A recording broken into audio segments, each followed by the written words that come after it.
What's up, y'all? My name is John, and welcome to Brothertiger's World, a podcast where I, Brothertiger, interview people I find interesting in and around the world of music. Today's guest is someone who I've been friends with since we first toured together in 2014.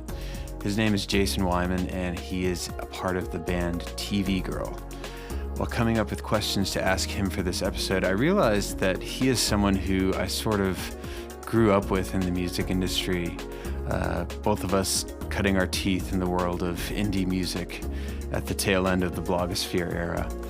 At one point, we both had the same booking agent who packaged a TV Girl / Brothertiger tour together on the West Coast. This was ages ago, but to me it feels like it was just yesterday.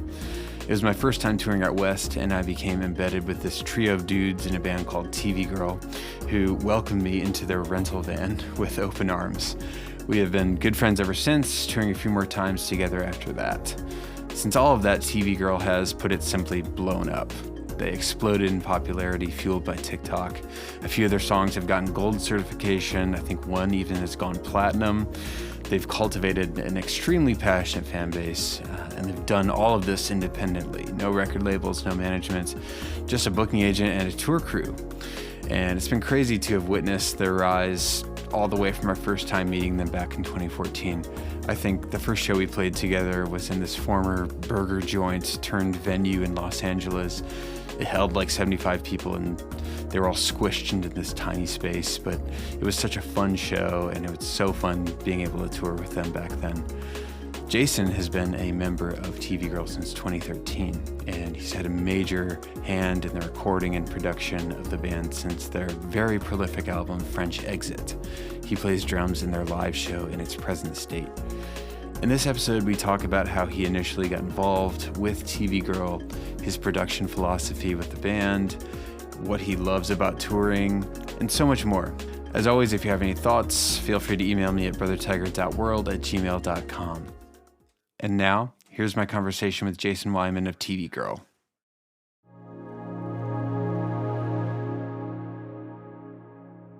How you doing, man? Good to see you. Good morning.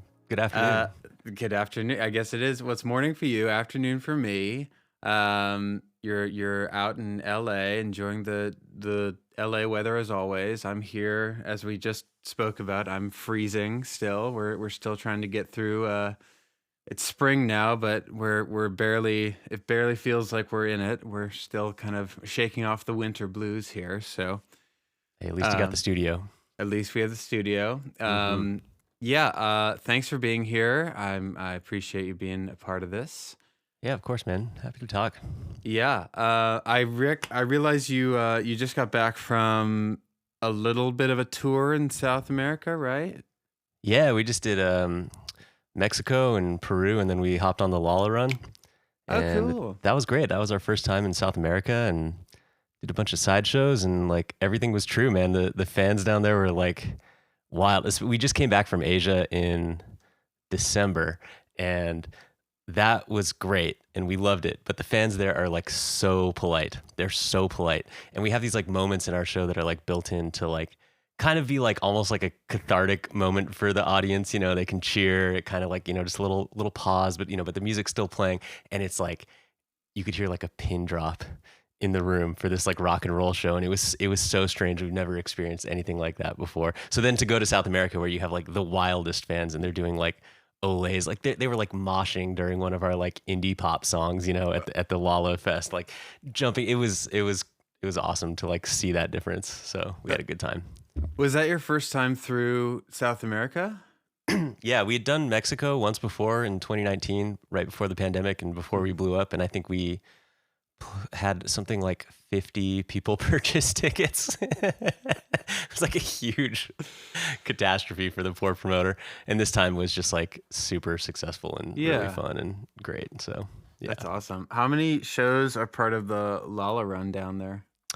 I mean, it's technically only 3. It's a pretty wild thing though. Like they do this, so it's 2 weekends, 3 countries. So we played on Saturday in Buenos Aires. We also did side shows in each country, but for the actual Lala itself, it was Saturday in Buenos Aires, pack up, go back to the hotel, take a shower, wake up as early as you can, go to the airport, hop on a flight, get in the van, go to the hotel, go to the venue, and then play a second show that night. So 2 countries in one weekend, which we've never done before like that. And that was pretty wild. And like, just like logistically amazing when you think about that. Like there's like, 30 bands doing that same run and getting everything from one country to another. So pretty wild. Wow.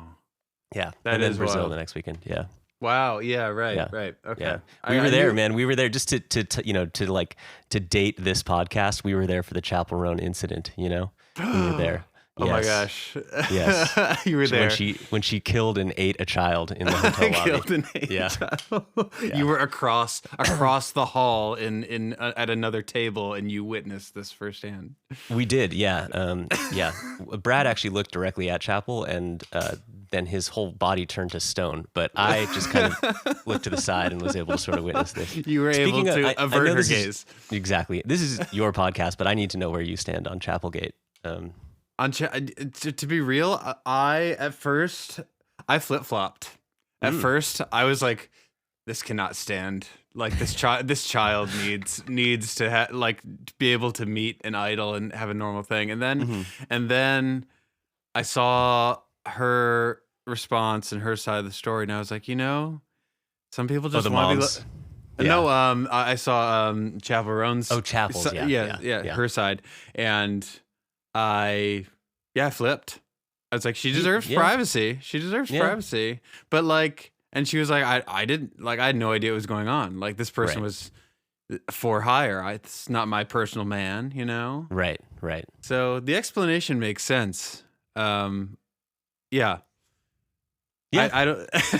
I don't disagree. I'm a little more of like a like on Reddit terms, like a everybody sucks here, I think is kind of little bit of what's going on, Oh, sure. I think she's absolutely entitled to her privacy. I think probably her, it comes from the top if she's saying like, don't let anybody near me. I'm assuming that's like the MO for her security team. The security team probably went a little too wild. Chappell probably had nothing to do with it. I don't know why that person posted online about this incident. It just is. It's strange. The whole thing is strange. Yeah. At first, and admittedly, I saw what he posted online. I was like, "What the fuck?" Like, that, why are you airing this? What does this have to do with the world? Yeah. But then I was like, well, yeah. I mean, she should have at least given her a wave or something. But then, I just moved with the times on this one. I was, but that's someone who was there, in close proximity to this incident. You have a strong opinion on this, and I would respect just a few hotels away, just a few, just down the road. She was at the 5-star, and we were at the 4-star. Of course, as it were. Well, that's what you wanted to talk about today. That's right? all I wanted to talk about. Okay. Good to talk to you, man. I didn't know. I didn't know. Actually, I guess I didn't put 2 and 2 together. That was all happening in the same area, and same you were area. there. So, same day. We watched her that evening. My girlfriend loves Chappell. I think we've seen her now like 6 or 7 times, and she put on a great show that night. Yeah, sure. Didn't phase her. Yeah, didn't phase her. Any backstage interaction? Anything? No, God, no. Okay. As I'm sure you're aware, in playing some festivals, there are artist passes, and then there are artist passes. You know what I mean? The other tier, right? Where you we cannot got enter. I was allowed to speak to Louis Capaldi, so to speak, but not Chappell. No, Okay, that's still a different cool, stratosphere. still valid. Well, cool. Love that. Love that little intro to this this pod. Gosh, just asking you a simple question of how was tour led to that. That's amazing. So I always start these usually when I ask questions. I always ask people how they kind of got started in making music. So Sure. I wanted to ask you about your personal journey into getting into music. Did you want to learn an instrument when you were a kid, or were you forced to learn an instrument by your parents or something like that? I've always just had the music bug for sure. This is before my memory, but my parents tell me that I begged for piano lessons, which I just really wanted to play piano and I really wanted to learn. Yeah. So they are like, all right, So I think maybe starting at 4 or 5, I started Wow. taking piano lessons. Um, Early. but I was not a good student, and I don't, I think it was pretty clear to me that was not my instrument and that wasn't my passion. But I did it just kind of out of like diligence, and yeah, like they were just like, all right, you got to practice every day, giving your Mm-hmm. 20 minutes, you signed up for this. All right, fine. When I was in middle school, then it was like time to pick an instrument, because I wanted to play in the band. Mm-hmm. And I just saw like the snare drum and the like xylophone and the bass drum. And I was like, yeah, that one looks cool. And I don't know, just like the saxophone didn't do it for me. So Yeah. I picked drums, and it was just like, it was immediate. It was like, Mm-hmm. oh, this is my instrument. Okay. And so I switched over to drums. And then there was like no looking back. That one really spoke to me. I really enjoyed it in school, and I went to go take some drum lessons for a few years, and that one just like really spoke to me. So that was kind of the start of it for me. And then yeah, that's how I got started. And my dad played piano, but just casually. Neither of my parents are like professional musicians, or sadly there's no nepotism going on here. And yeah, that was my start. I went to college. Didn't do anything related to music, but Mm-hmm. missed it, and just kind of knew after college, I was like, I really want to keep kind of going in this field. And I taught myself, like how to use a microphone and, basic kind of DAW stuff. But then after college, I was like, all right, do you want me to keep going? Do you want me to like just give the whole life story here? What are we doing? You can go as far as you want. Yeah. Yeah. Yeah, I mean, okay, yeah. Well, I mean, yeah. I did play in a couple bands in college. Okay, It's kind yeah. of like stoner rock stuff. I Oh, would find really? a way. Okay. That was one of my questions. So great. Yeah, Love that. yeah. Like, what were we called? We're called the Fadies, I think. It was like Fadies? the Fadies. Yeah, I didn't pick the name. I joined in. Like a play on the 80s. Fadies. and being faded, of course. And faded. Of course. Right, Of course. right. Okay. I'm just trying to understand, paint the picture. Right. There was no 80s. There was definitely no 80s in that sound. It was definitely like surfy garage rock. Like the lead singer, Ollie, great guy. He loved like Kurt Cobain and John Lennon. Those are like his guiding figures. Okay. And we just kind of rocked it out in a garage, and that was really fun. But that just kind of like scratched the itch in college. This was all at UCLA? At UCLA, yeah, which Okay. is a terrible school to go to if you want to play music. Why? Because it's like so dense, like the like area where all the students live in Westwood or like anywhere around there is just like so high rent and so high density, and there's like Okay. no practice spaces around. There's no houses to like go jam at your friends. So it was a Herculean effort to just like find the room as a drummer to play drums. So I ended up going down a lot to like, I had some friends that I made at Cal State Long Beach who lived down in Long Beach, and they had a house where they just had like, the rent was cheap. So there was like a spare room, and we would just jam out and have a good time. And like, that's kind of where I cut my teeth in college, just like learning the absolute basics of how to be in a band, not even like how to make good music yet, but just like, how do you exist in that space and like be a decent hang and like find the balance between like hanging and playing music and discipline and coolness, Mm-hmm. all of that. So What did you actually study in college? poli-sci. Of course. I didn't know what I wanted to do. And Okay. well, I don't know. It maybe sounds law like school or something, that's the Yeah. degree you choose when you don't know what you want to do. Sure. I enjoyed it, and now I get to look at like the world falling apart from like a nice critical lens, Oh, sure. Yeah. Yeah. So So I guess okay, you answered a question about college bands and that's interesting that that wasn't really like a good market for being in a band in college. So no house shows, nothing like that, really. No. Again, I had to go down to Long Beach. Mhm. And then if you want to jump ahead, because around college is also where I met Brad, and like that was the Okay. genesis of TV Girl, because my junior year I did a study abroad program where like, if you were at UCLA, any of the UC systems schools, you could go to this program in London.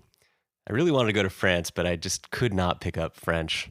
And I was like, all right, where do I go to study abroad? All right, I'll go to London. And so me and every other kid who had the same idea ended up at this like fake university in the middle of London, which was actually awesome because it was like, right next to the British Museum. And we had these classes just on British history and culture and literature. And it was fun. But one of the kids in the program was Brad.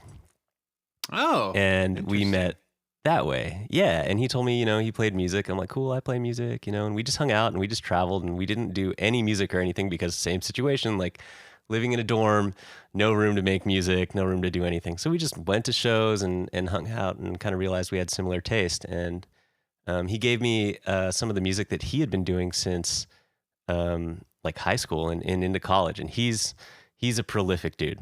Yeah. And he's definitely one of those like finds a way to make music. If you gave him, I don't know, just a laptop and a single desk, he could make a whole album.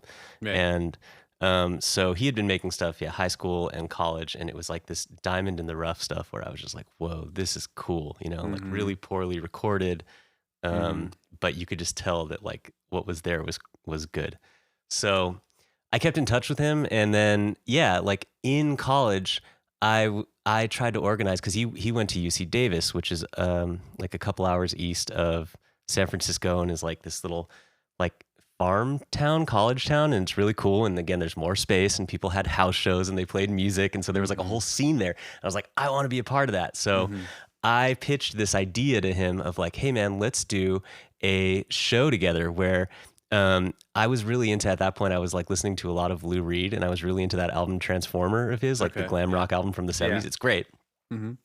And I was like, and I had a friend who could like do a really good Lou Reed impersonation. So I was like, I want to perform Transformer all the way through, start to finish, like as just like this kind of concept piece. And he's like, sounds cool. Let's do like this New York themed concert, and I'll get my friends together and we'll do Nas's Illmatic start to finish. Wow. Okay. So we called it it was like a New York State of Mind kind of like, show. Like that's awesome. Like that is such a funny idea. So he got it all together. I was practicing with my friends. We found ways to practice down in LA, renting like, hourly spaces. And then we went up to Davis, and he got together, including Wyatt, who is now in TV Girl and has been for many years. But at the time I had no idea who he was, and they performed, and we performed at this house show that they put together. And I think there may have been 15 people there, 3 of which were like actively watching this performance. And to this day, we realized, like, even though my girlfriend was there and he had some friends there, not a single person took a photo. Wow. So there's zero proof that this ever happened. No evidence whatsoever, but it did happen. I'm sure if there was evidence, it would be plastered all over the internet with your fan base. Yeah. Can you believe it? No, not at all. Not at all. But yeah, I mean, wow. So that was the genesis right there. I think it was kind of like, okay, I kind of, I see you, you see me, and we both make music, and yeah, that was the beginning.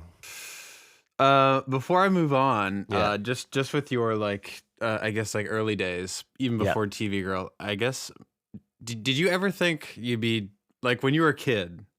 Did you ever think did you think you'd be doing anything like what you're doing now? Like, what was your plan? What did you think you were going to do when you were a kid? I didn't know. I think I was a kid that like, I had no idea. Like, I don't know. Did you? I thought I wanted to make music as an 8-year-old. Yeah, I was like, I think I'm going to be in a band. Yeah, that's awesome. That's great. It's the weirdest thing. It was like I'm going to do that, or I'm going to like go into business, like whatever that means. Like at the time, right? Right. Yeah. I didn't have a strong enough conviction. I knew I loved music. Yeah. I think I was aware of the fact that like being a musician is an entirely different thing. And I didn't have anyone in my life who was a musician or had a career as an artist. Like there's no one in my family that's an artist. Yeah. So I had a cousin who was in like a bunch of bands in high school, and I thought it was like the coolest thing. Like I would go and play his guitars with him, or mess around on his guitars with him. And maybe that was it. Maybe that was like why I was feeling that. But yeah.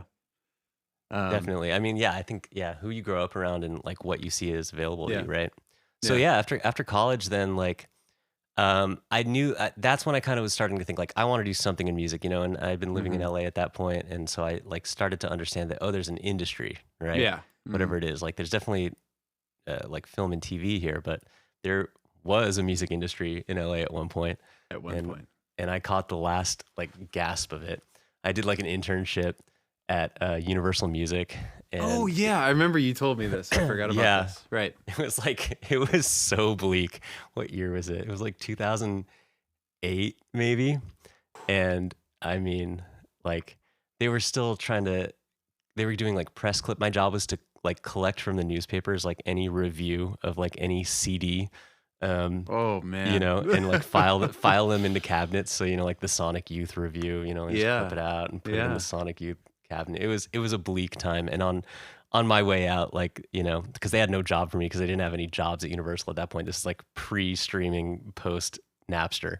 Right. And they were just like, yeah, wish you would have been here 10 years ago, man. It was great then. So I did that and I was like, all right, well, it's definitely not the label side. All right, what else do I do? And then I after college, I was like, I want to learn engineering for real. So then I went to this program called SAE, which was like one of the recording schools, and they had a 9-month program. And I just did that and loved it. I was like, oh, I love engineering. This is awesome. This just like speaks to whatever side of my brain is right here. Yeah. And then after that, I went and did an internship at Capitol Studios. Right. And that was also really awesome. I mean, just like, the most pro studio that there is probably. I feel like that's pretty, or nowadays, maybe back then it wasn't as much, but I feel like that was pretty coveted to get an internship at that spot, right? It was, yeah, for sure. It was pretty awesome. I just kept calling them until they gave it to me. Yeah. And then I remember like on my way out of the internship, they're like, they just gave me this huge stack and they're like, it was literally like 200 resumes and they're like, just pick the next intern, I guess. I was like, wow, I didn't realize it was like that. That's how it works. So yeah, like if you're listening to this and you're wondering like where you want to go, man, just call people, just like politely pester them. Yeah. Want to get on Saturday Night Live? Just find Lorne Michaels. Hi, Mr. Michaels. Mr. Michaels. My daughter wants to be on Saturday Night Live. Okay.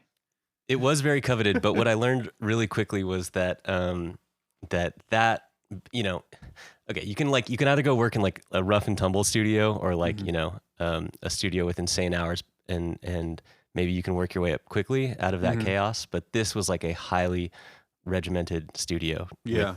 Until I got there, very specific hours. Not quite like Nashville style, but like still like sessions can start at 8 or 9 in the morning, and they'll wrap up in the evening, and you have your techs who are on staff. You have your studio manager, you have your assistants, you have your house engineer, you have like an outside engineer, you might have your producer, right. On and on and on. And you start as an intern, and then you're an assistant engineer, but that just means that you fetch coffee and you set up microphones. Yep. And I was looking down the pipeline, and it was like some of those dudes had been there for like 7 or 8 years at that point. Yep. And making $10 an hour, and waiting for that moment. And I was like, oh, I love this, but I don't love it that much. Yeah. Yeah. I felt the same thing. Yeah. Because I would say I was on both sides of that in terms of like the kind of crusty studio and then like the really boutique nice with like, but it's funny, like I worked at a really nice studio but their hours were insane. It was like, we're going to be here all night for this one. So yeah. What was it called? The Cutting Room. Oh, okay. Is that in New York? Yeah. Okay. Yeah. That was the last like real. Well, that was like the most like, I guess the clientele wise, they had like a really solid list of people that was always in there. And you want to name some names? Who was there super late night making your life hell? Let's see. I think I did a session with Chromeo. And I was so pissed off. Like I think at the time, I probably thought their music was great, but I didn't care at that point. I was just like, dude, I want to go home. Like, I'm not getting paid for this shit. Like, what the fuck? That's okay. Your music's great, but it's probably great at 9 p.m., dude. Yeah. You know? No, they were there all night. So I had to be there till like 4 a.m. one night. And I was just like, what am I doing? So I left and went to another studio in Brooklyn that was way more chill and a lot more fun. And there's a lot more music that I liked. And sadly, they're gone now. But yeah, it was more like normal hours. But it was the same thing. It's just like, you know, how long do you have to dedicate in order to get like an actual paying job? And then like, right. Is it going to be worth it in the end? So I gave up on it too. It's pretty exploitative. I think. It is. As much as you can learn. Yeah. To cap that story off, and was that I got hired finally after the internship, and they were like, "Congrats! You know, we need more people because John Bryan is moving in, the producer, and he's like a vampire, and they put me on the midnight to 8 a.m. shift." Because he would show up. Yes. Oh. He would show up around 7 to 8 p.m., stroll in casually, and then just work all night, just like every night on something. And it was just our job to wait around in case he needed something. And same thing, it was like 4 a.m, and the call came in. You know, I'm the runner setup assistant, and he needed a quadruple espresso from Starbucks. Oh my God. There was a 24-hour Starbucks in Hollywood, and I was just like, dude, if you need a quadruple espresso at 4 a.m, that means you need to go to bed. You need to go to bed. So I didn't last long there. That was my life in the industry, quote unquote. But it I guess it set you up to where you are, or to getting involved with the band, and like, you know, wanting to be engineer and do production with the band. Yeah. So in a way, it was a positive. Always looking at the positive. Every experience is just a lesson, you know. It's a moment for growth, John. It's a moment for growth. You know, I'm always reminded of that through all my weird experiences in life. Yeah. Every show, like, what am I doing? Oh my God. No, it's luckily it was like that in the early days. Luckily, it's not like that anymore. Thank God. Thank God, right? I probably wouldn't be doing it anymore if it was still like that. I don't know. Some of us are gluttons for punishment, you know? Yeah.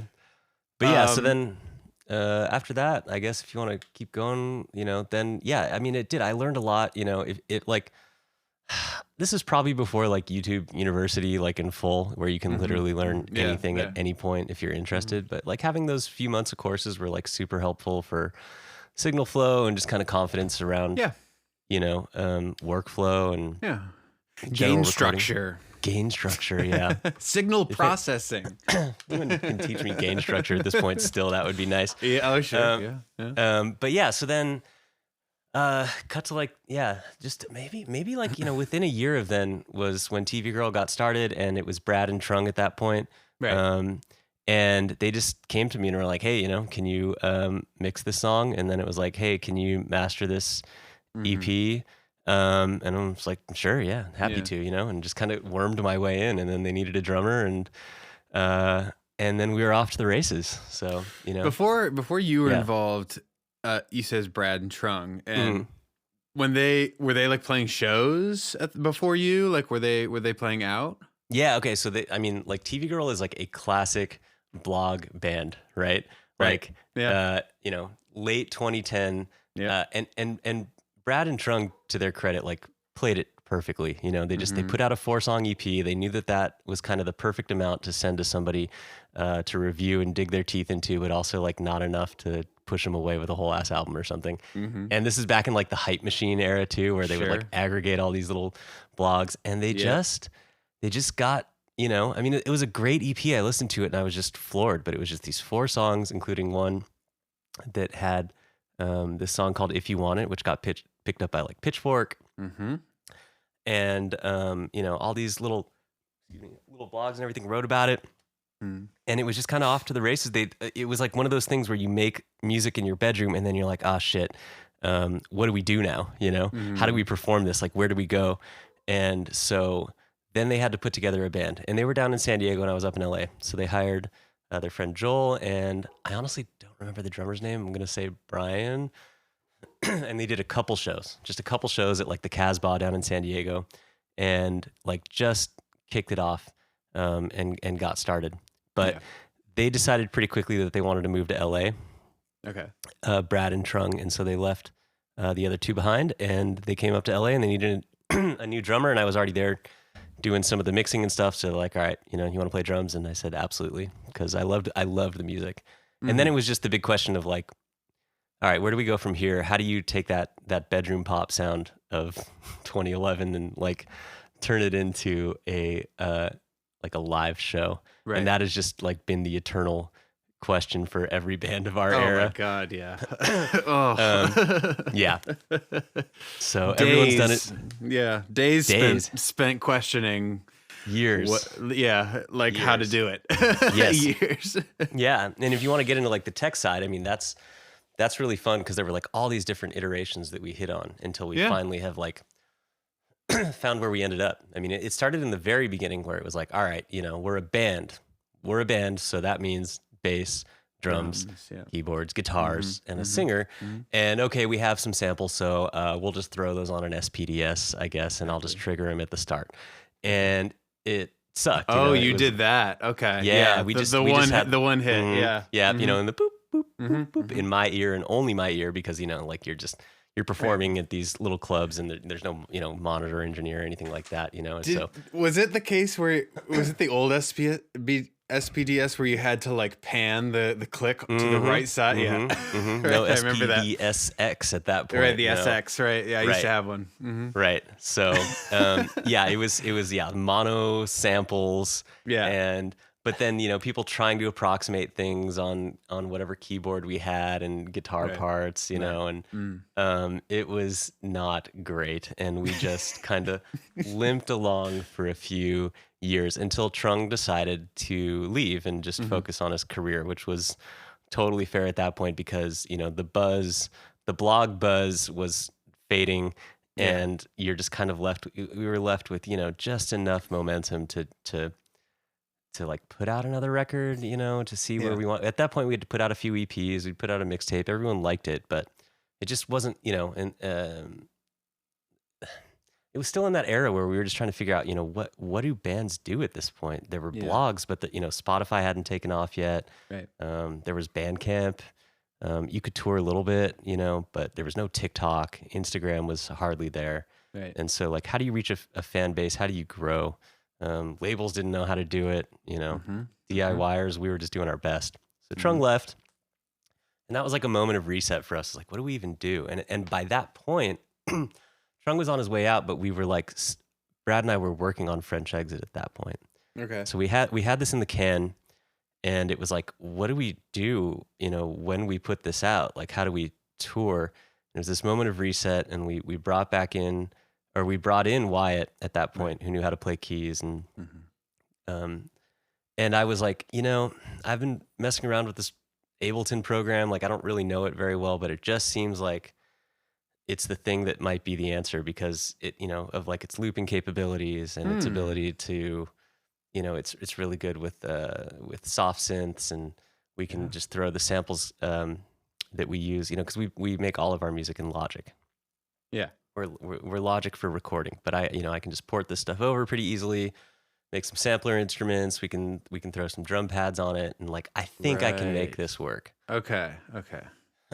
And that kind of killed two birds with one stone. It was like just, purely practical, because at that point, you're playing shows, and you're lucky if you make a couple $100, and you're renting a minivan, and you're driving around with a few dudes, and there's no room for drums, and the rooms are tiny, and I hate the way that drums sound in a rock show in a tiny room, especially if there's like samples or keyboards and stuff. I hate the way the drums sound when they're just like, bouncing off the walls in a room, but then everything else is coming through the PA. Yeah, right.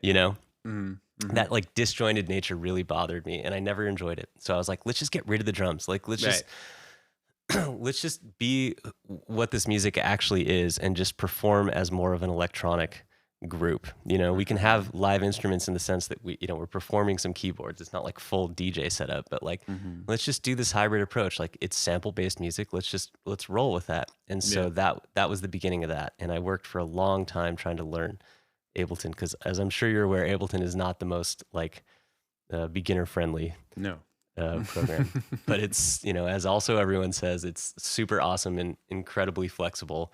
Sure, and absolutely. is like perfect. So yeah, we got started with that, and I had this like Akai little like MPC thing that I used as a MIDI controller, Right. and I just set up all these little scenes, and we would have the songs ready to go, and they would like loop. We made these transitions, and Brad picked up a 404, and we had fun with that. And eventually, I learned how to like automate you might have actually helped me with this now that I'm thinking about it way back in the day. Like how to automate the keys so that they go, from scene to scene, they would just like automatically trigger. And that that blew my mind. That was awesome. Thank you. Yeah, of course. And you're like, okay, yeah, this is the way forward. And we toured like that for like, maybe I'm going to say 5 to 7 years. Yeah. Something like that, say right? that you did it for a while like that. And I think all the tours you went on with us were like that. Yep. Yeah. Yeah, and we just like slowly iterated off of that for many years. Yeah. Yeah, and that was kind of the genesis of the next phase. Huh. Yeah. That's well, one, I didn't know. So like Wyatt, I guess, came in a little bit after you did. Yeah. Okay. I didn't know that. Yeah. That's cool. Wow. Yeah, and I guess I also didn't realize until, honestly, looking at your Wikipedia page that you were like pretty heavily involved in French Exit. For some reason, I thought you came in like right after that, but I guess that doesn't make sense because that was 2014 when you released that, and actually that was the first year I went on tour with you guys too. So you were already in the band then. No, I'd done like 3 or 4 little EPs and albums with them at that point. When you guys started making French Exit, what was the production process like? Did you do like everything kind of all at once, or was it kind of piecemeal, like as you were going through the songs? Like were you just kind of like recording them as you went? Yeah, I mean the way that the workflow has pretty much always been is, Brad writes the songs and he comes up with demos, and it depends on the song. Sometimes they're pretty well fleshed out, and I just kind of go straight to the mix phase. Okay. Sometimes it's maybe just a loop and a vocal, and we figure out where we go from there. So sometimes that involves, adding key parts, percussion as needed, bass, oftentimes bass, and then starting with French Exit. We had this girl, Faith, come in, and I think we had toured with her. Can't remember if it was before or after, but she recorded all of these vocal parts that are pretty low in the mix, but they're very much there. She's a great singer, and so we would just, for every song, it was just song by song. I was like, okay, what does this song need to feel finished? Yeah. How do you know like how Brad made demos? Was he using like Logic as well? Just kind of cutting stuff up and then like adding like software drums here and there and just kind of building out the songs? Yeah, he's got like his workflow, and he's someone like who hates to disrupt that workflow. So like when I think even when Logic 9 came out, and then at some point, you know how it is where they're just like, oh, we don't even support that Logic, we don't even support Logic 8 anymore. And he's like, no, he's like so pissed, doing whatever he can to keep on to the old one. Yeah. He had like this old computer that he would just keep working on, and then he'd port it over to me. And I'm going to get ahead of you here before you ask about plugins, right? Which was like, especially back in the day, we would like use only stock plugins because oftentimes files were going back and forth. Yes. Between our computers. And, it was really annoying when something didn't work and I didn't want to print it down. So we just kept, for as long as possible until the final, like, okay, this is for sure done with tracking and now we're in mix phase and it's going to stay on my computer. Okay. Like, we just use stock plugins. Try to hold on to that as long as possible. Were you working on the same you were working on an updated version of Logic. Yes, yeah. So that's when it got kind of annoying. Was like all of a sudden when I had the updated version, and now what are we you couldn't go back to him. No, right, exactly. Right. Yeah. And what are we on now? Like Logic 10 or something? Yeah, something like that. Yeah. Something like that. Yeah. And I think thankfully that era is kind of over. It's done. It's settled. It's Logic Pro now. Yeah. So it's Logic Pro. It's settled and that's that. And we're back to compatible. So okay. So he's fully accepted the new way. You have no choice. What are you gonna do? No choice. What are you gonna do? Yeah. Okay. So all stock plugins. That's really, I mean, but that just shows you like the power of like laptop, like making stuff on a laptop. Like you can like literally like make a full record with like stock plugins. A lot of people it's insane. They laugh about it now. It's just like, God, when I was first starting, I was using all stock Ableton stuff. It's right. A lot of it's really good. A lot of the Logic stuff is good. It's really good. It's more than really good. It is like everything you need to make a professional record. You can have your preferences, and I absolutely do now, especially, now that I like have the ability to get plugins and like, I have my preferences, and there's like the little 1% that make, like, oh, I love the saturation or the way that this, bends that tone. But like, you don't need that. No one cares about that. That's you and me that care about that. We made all of those records. And I remember, okay, like here's like a fun inside baseball one, which is like pre-French Exit. There was this song that we did, and Trung sang this part, and he's like an amazing singer, and he like can replicate his performance. Like if you ask him to do it 5 times, and you're kind of hoping that like he'll make a fix and like hit that one note, and you don't want to say like, hey, can you hit that one note? But you're just like, he'll do the exact same performance 5 times, like pitch perfect, right? But there was this one high note that like we just couldn't, he was just a few cents like below where it needed to be. And I like went through all like 10 takes I took of him, and I couldn't get it there. So using Logic, it was like, all right, I'm just going to cut out that one note on this track, right? And they had this really, really like primitive pitch corrector, right? It was like a really, it's like a really cheap auto-tune sort of thing, right? And if you just threw it on a whole track, it would sound horrific, right? But I figured out that if you just, cut that single note that he missed and put it on the track below, and I just enabled the plugin on only that one, I could get it just to where I needed it, and then we were good. So like, I almost missed that era of like, just being forced to like find the solution. So, or like for me, it was always like, because I could never afford like the full version of Ableton, so I'd be limited to like 8 tracks. So it'd just be like, bounce this. It was like old multi-track style, like bounce it down to a stereo, bounce it down to a stereo, and then I started pirating it, so it was fine. But all good then, all good. And that's another thing I also forgot. I forgot Trung was like the original like lead singer of the band, right? And Brad was kind of a background guy. Right. They wrote together, but he wasn't like the star that he is now. Right. Yeah. And that debut, of Brad being the front man is French Exit. And oh wow, I didn't know that. Oh my gosh. Yeah. So everything before that was mostly Trung, and Brad was kind of like the like the Ringo or the George, where he'd get like 1 or 2 songs to sing on. But like, even though Brad wrote most of it, it was Trung singing it, because he has this great voice. He's amazing. So then for French Exit, it was the same thing. It was like, damn, what do we do? Like, where do we go from here? Do we keep going? And Brad's like, well, I write the songs anyway. Like, why not try to sing them?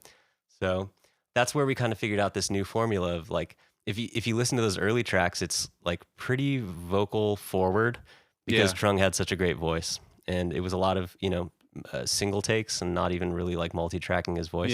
Yeah. And then starting with French Exit, then it was like, okay, well, Brad, bless his soul, is not as good of like a singer at that point. I would say Brad's gotten way better, but like he was not as good of a singer as Trung. And so what do we do? And so that's where we kind of like figured out our method of like multi-tracking vocals and doing a lot of like falsetto work in there, and having other singers come in and just just tons of reverb and delay. Tons of reverb. Echo. Logic Echo, 8th notes. So. In the early days was like for Brad moving to vocals, was he like, did he just record himself? Was he like very like picky about it and just like kind of was like, I'm gonna do it myself and I'll give it to you sort of thing? Or No, we did it together. You know, I feel like that was one thing I learned in school a little bit, was like how to like have that sense of like coaching. Yeah. Like professionalism as you just sit there and watch a vocalist do takes. Right. So I got pretty good at that comping method before they had take folders and everything in Logic, and yeah, so we just did those together. Yeah.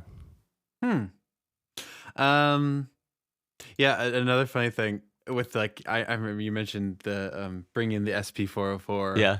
With Brad, I remember.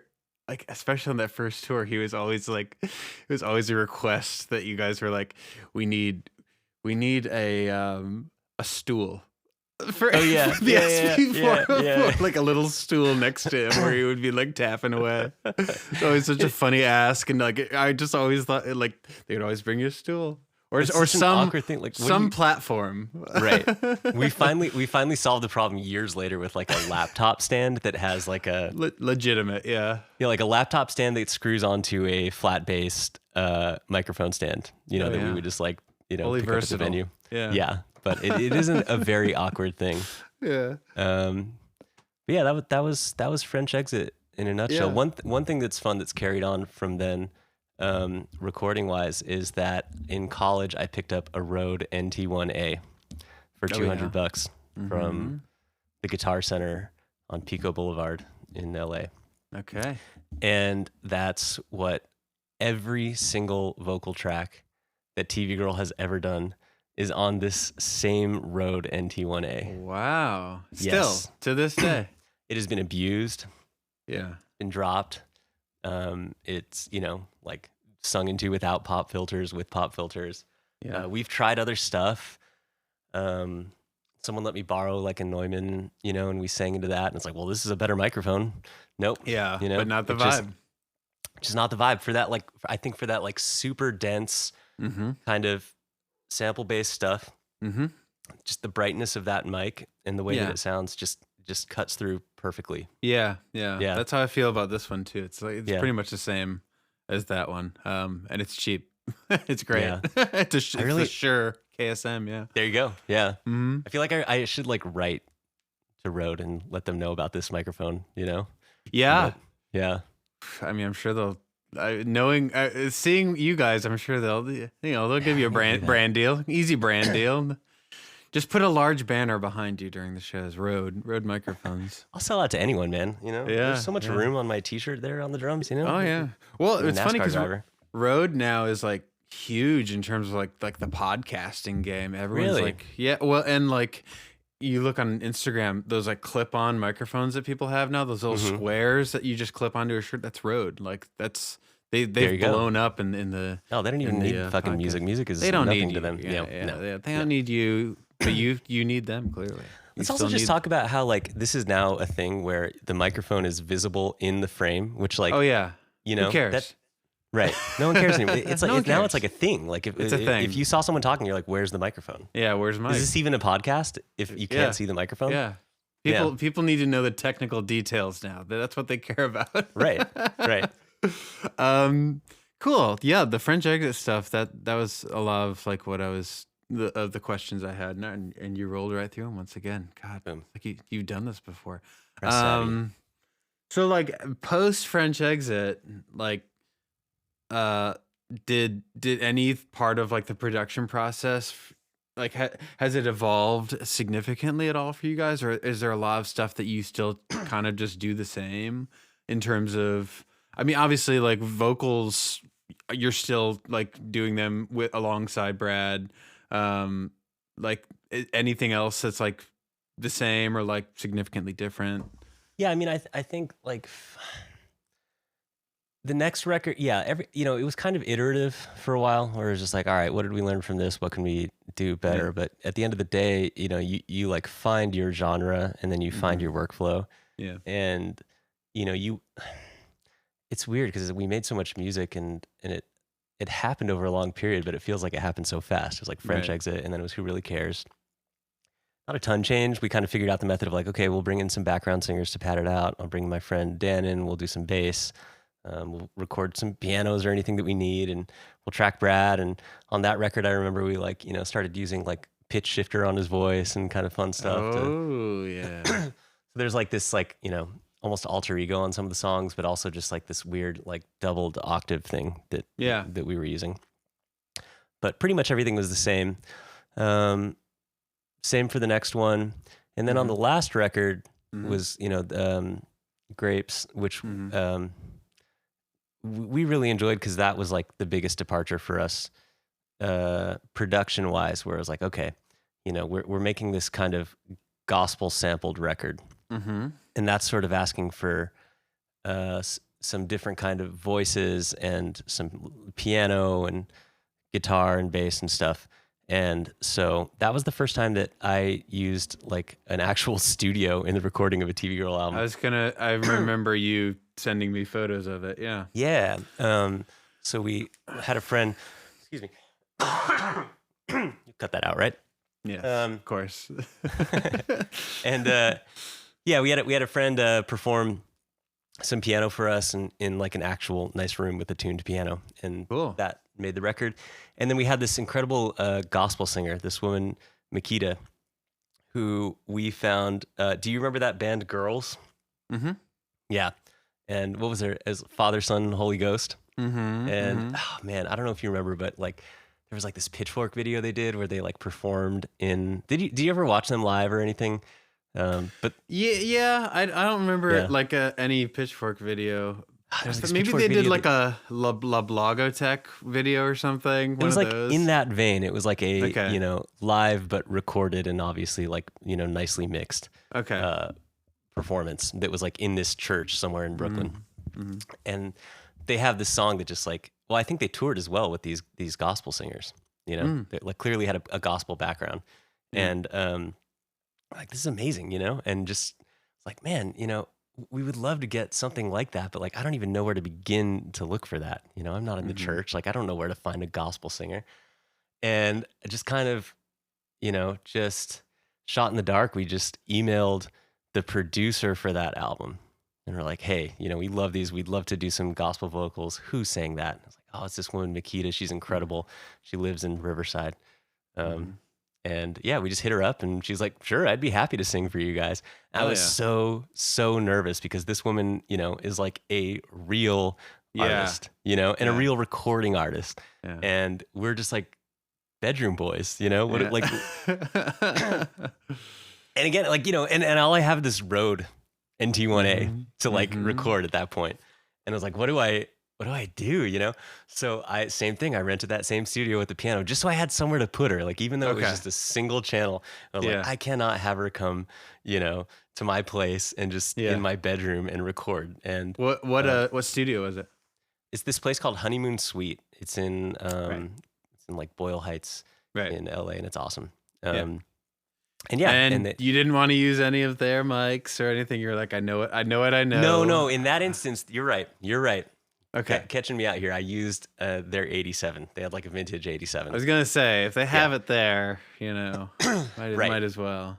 Right. So we used that and it for sure sounded great. But, as you're aware, it's the performance. It's not the microphone. Sure. And she just was so cool. It was the first time that we'd used different singers and stuff before, but we very much coached them all the way through this, right? And same thing here, we coached her a little bit, but it was just so cool to like give her a part or an idea or a melody and just like, just immediately nailed it and blew us away. And then like at the end of it, because we were like thinking ahead, we're like, man, it'd be so cool if you could just kind of riff on this for like a take, and just kind of just give us some oohs and ahs and like whatever you do, and then we would like chop that up later and throw it in as samples and like do all kinds of stuff.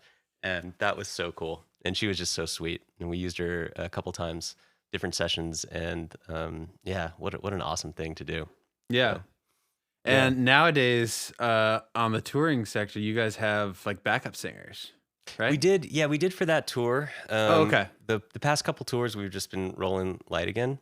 Okay. But yeah, once the band like blew up, then we had to figure out like what do we do, right? Because now we stripped it down so much, just like Ableton and a couple dudes, which worked, well enough for the like couple hundred cap rooms that we were playing. But now it's like, okay, this is a big stage. What do we do? So I went back to drums, but we kept the Ableton set up. And so Wyatt's on keys and is triggering the scenes in real time and looping and stuff like that. And then we added a bassist back in. And for that record that had a bunch of gospel stuff, we brought a couple great. A real technical dork question. Is Wyatt triggering song playback? Yeah. Okay. Cool. Yeah, he's sweating bullets there the whole time because he's got to hit it in the right time and he can't miss it. Do you guys do you have redundancy? We do, yeah. To go real technical on you, we have the play audio. Okay. The new one or the last? No, new one? the old one. The old one. Okay. The old one that is exactly the same except it doesn't have the IAC, but it's a third of the price. It's fine. Right. Okay. So dork works. Session over. Pretty well. Do you have that? Do you run that as well? I am buying the brand new one. Nice. The brand new one that's the double rack because it has audio input and output, and that's what I need. So, yeah. Okay. Yeah. That's all. I mean, it's great. It runs really well. Right? Yeah. I have the MIDI guy. I forget the name. Okay, yeah. I have that in my current rack, but I'm gonna get this one because it just has everything in one box now. It's like amazing. So yeah, I mean, even the old Play Audio still has like MIDI capabilities. So we have a couple MIDI keyboards going and a drum pad and the RTP stuff. It's awesome. It's amazing. Yeah, it's amazing, and it has that redundancy built in. Has it ever gone off on you guys? I don't know if it has switched. There's definitely been a couple of glitchy moments that it didn't catch, know, but just knowing that we have it there to press the button, if anything is weird, like on this last tour, there was a song where just for whatever reason, the MIDI keyboard didn't want to play like notes, like there was an octave range down at the bottom of the keyboard that just stopped working for MIDI. I was like, shit, do we have to really stop this or what do we do? But we just switched to the B computer and on we went, Look at that. Yeah, so that's awesome. But there are for anyone listening who's figuring this out, right? Like there's always pinch points there. There's, there's always a way for something to still die. It only has one power supply, It's the power goes off. It doesn't matter if you have two computers, so. Doesn't matter. Yeah. Got to get the battery, the APC battery backup. That would have saved us in London. There was one tour we did where we kept starting the set. And you're editing this down, right? We can talk for 2 hours. Oh no, it's fine. Yeah, right. These usually go an hour anyway. We're getting close to it, but we're good. All right. This is a tangent, but it's a tangent I wanted to go on anyway because I'm just curious. Yeah, this is early era, and we're is our first Euro tour. Yeah. We, in the post TikTok era, and we're playing this great club, and we start the set and. We always start with the song Pantyhose, and it has a nice little, sample intro, and then boom, I come in with the drums, and I get, boom, ba-boom, ba-boom on the kick drum, and it gets the song going, and it's great. Except every time I do that, right as I do the, third or fourth kick, it just, everything cuts out. What? Yeah, everything cuts out. What the fuck? So then, okay, fine, everything comes back online, and we start the song over again, same thing. Oh, but the time it takes for everything to come back online, that's right. That's some awkward space right there. Oh, you're absolutely dying, right? You're dying. My God. Crowds are way more forgiving than you think, but in that moment, you just want to run off the stage and cry. Oh my God, yeah. And absolutely. so when it happened the third time, it was like, okay, something's wrong, and we politely went off stage and 1 second. Yeah, everyone went off stage, and me and our sound guy tried to diagnose this. And what we figured out, and what you need to know, John, is don't use an adapter. Don't use a UK to US adapter because what kept on happening was that the sub would kick in. Sub kick. Yep. And it would just ever so slightly bump out of the adapter, just a millisecond. Just a millisecond. So it was acoustic vibration. Correct.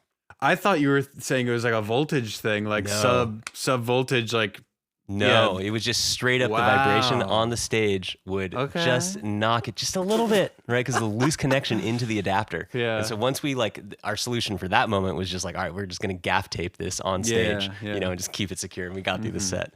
But we learned our lesson. Yeah. Wow. Yeah. Well, what a segue. into touring. Yeah. Obviously you have a lot of experience touring.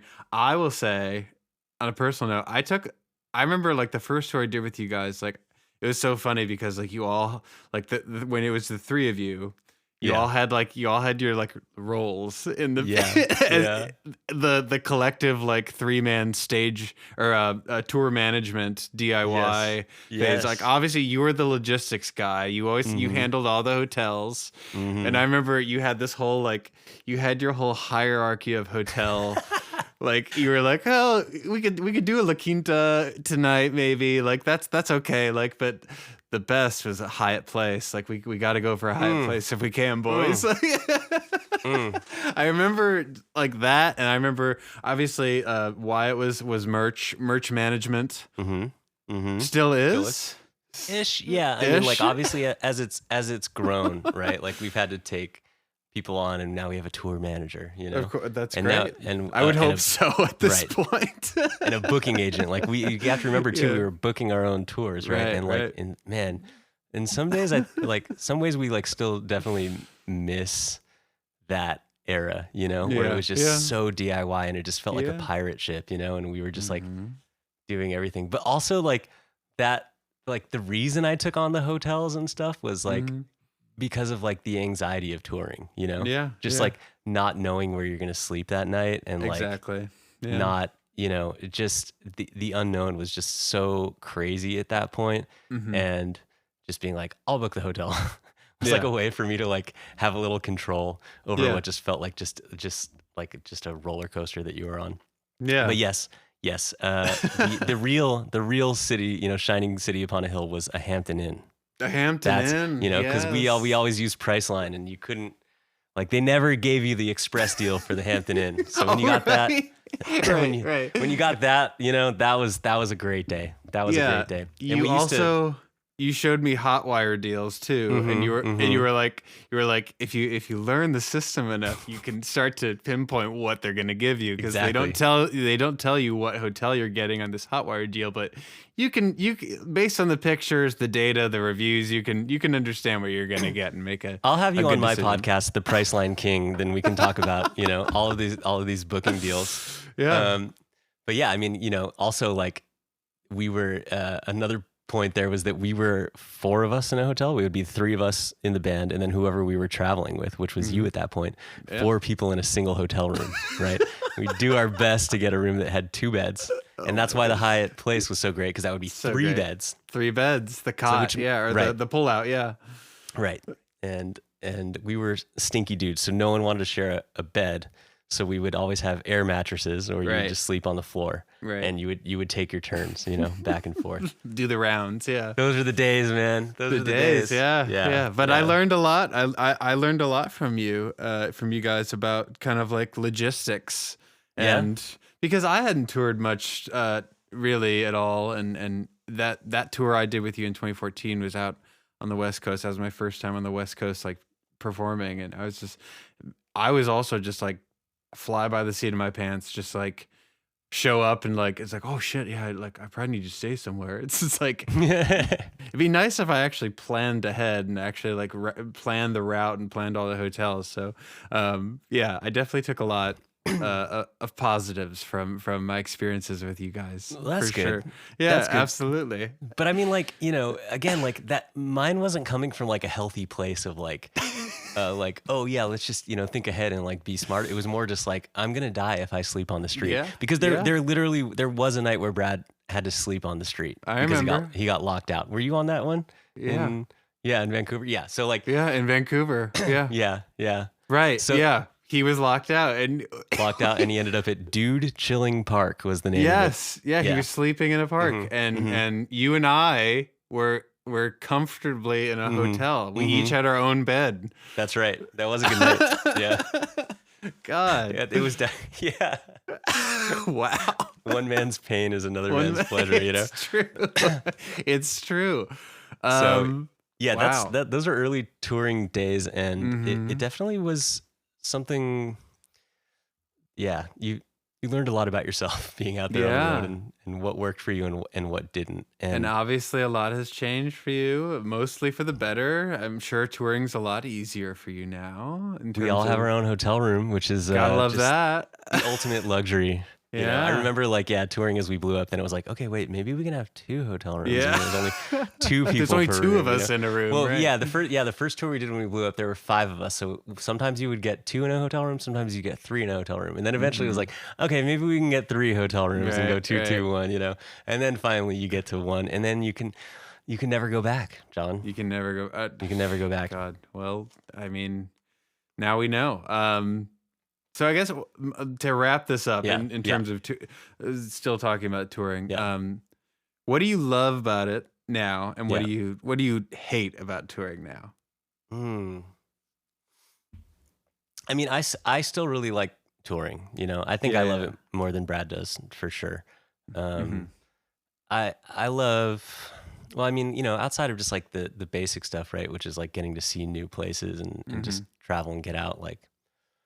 I think from like a nerd audio side, like it's really fun to get to do roughly the same thing over and over and just learn each night and see what you can do a little better. Like that's as close as like this creative field gets to kind of like feeling like you're, you know, just in business making widgets. You're just like, all right, you know, like, yeah, what worked, what didn't, what can we make better on the audio side, on the performance side, like my personal performance, you know, what could I do better this night, in and out? And then getting to see it like in real time with your fans and watching them connect or not connect. And I think that's really fun. And we've gotten to like obviously scale up in terms of venues and stuff, and like seeing, you know, how that's changed from like playing in bars with one dude who's like barely there to help you to like or in Tacoma.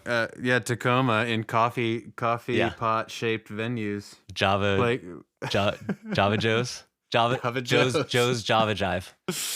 Yeah, where there was just a 8-channel mixer on stage. They said mix yourself, and 2 of the channels were broken, if you recall. Or Lot 1, where the in LA, the first show I did with you, or I guess second show I did with you, where the sound system was it was a microphone pointed at like a speaker, something like that. Yeah. Rip to that place, by the way. Rip. Yeah.